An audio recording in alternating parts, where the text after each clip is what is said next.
ভাবিছ নেকি তোৰ গাঁৱত আহিছোঁ কাৰণে তই যি মন যায় তাকে কবি অতৰাই নাই ইয়াৰ পৰা ইয়াত কমেণ্ট নিদিবি অসভ্য কৃষ্ণমণি নাথৰ যোৱা ৩৫-৪০ বছৰৰ এটা অভিজ্ঞতা আছে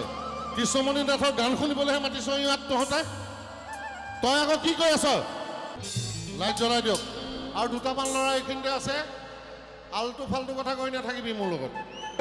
আৰু যদি উল্টা পুল্টা কৰি থাক মই গান নেগাম ইয়াৰ পৰা গুচি যাম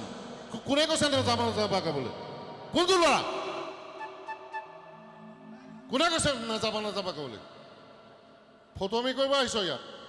মই ইয়াত তহঁতৰ গান গাম মই কৃষ্ণমণি নাথসকলক ঠাট্টা মস্কৰা কৰোঁ হেৰ' ভাইটি তোৰ পিতৃ মাতৃয়েও তোক ক'ব যে কৃষ্ণমণি নাথ কোন কিমান চনৰ পৰা গান গাইছে 1986 মই প্ৰথম ষ্টাৰ্ট কৰিছোঁ তই জন্মই হোৱা নাই চাগে তেতিয়া তোৰ মাৰ বাপেৰে ক'ব